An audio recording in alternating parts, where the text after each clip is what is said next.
type of fun? Well, I just thought of it, you know, it was just in my head, it was like lyric-wise, and I just thought of it, you know, as like part of a... I go through these periods where I write in a certain way, you know. I mean, Church of the Poison Mind isn't about gothic things, it's not about churches, it's basically about sort of emotions that you lock in your head because your brain is supposed to be like the temple of your body, and that's basically what it's about. It's based on the Japanese idea. You see the cover, it's got like the Japanese, the camera, and it's all the Japanese... I'm learning here, carry on. All right. And basically, what the song, you know, a lot of people have said, oh, you know, it's a really offensive title, but it isn't. It's more, it's to do with inner emotions rather than sort of, it's not obvious. None of my songs are obvious. I don't want to, you know, I don't write about sort of sucking lollipops and, you know, fire engines. I just basically try to think more, be more clever when I'm writing songs, but obviously making it a basic pop song, you know, in the same content. Are you a happy band? Most of the time. Yeah, quite happy. You know, we've got a very good understanding amongst ourselves. You know, we don't sort of... There's no bigots in this band, you know, musical bigots. I think that's why it works, you know. Nobody says... Roy doesn't turn around and say, I want a 3-minute guitar solo on the record. So it works because... I do, but I don't get it. Basically, we all work for... If we write a song, we all write for that song. It's not like for our personal egos. It's basically for the end product. Everybody puts in, you know, their sort of part to make the song good or to make the product good, and I think that's why it works, you know. What do you think has made you a success? I think probably the similarity, yeah, the similarity between me and Normal Wisdom, I think.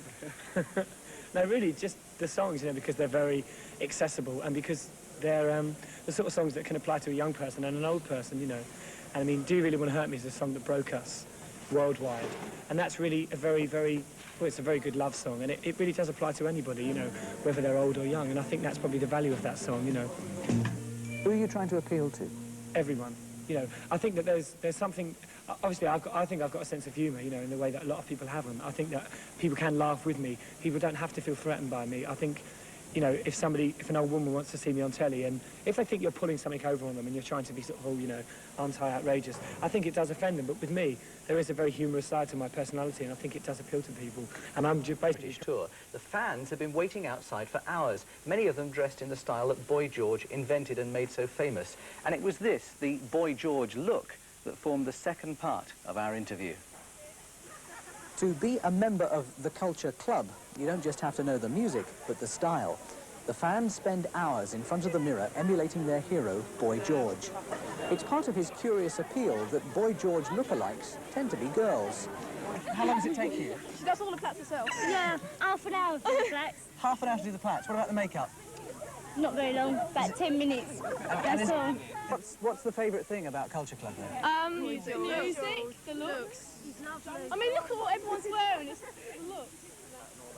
The most dedicated fans will wait ages outside the stage door for a glimpse of their idol, and he doesn't disappoint them.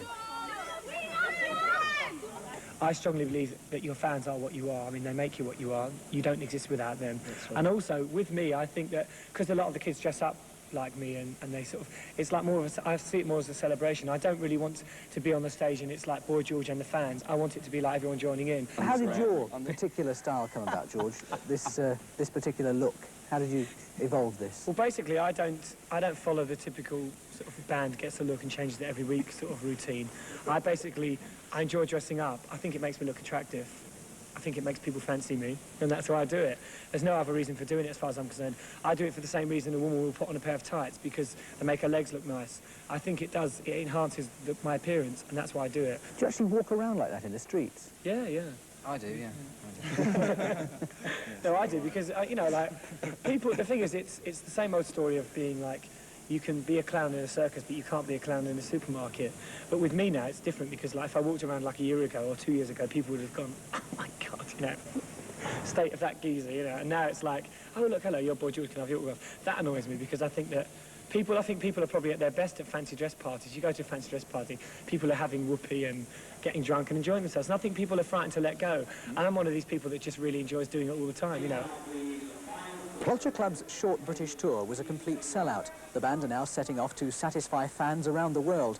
And Boy George is certain that he knows what they want. And it's not just the music, but the whole image. Even when I was young, if I went out to a record store and bought a record, whether it was Slade or The Sweet bag, I was really offended. You know, I like colour, I like glamour, and I think that I'm in a business, generally we're in a business, entertainment, And I think people want to be entertained, and it does go beyond music.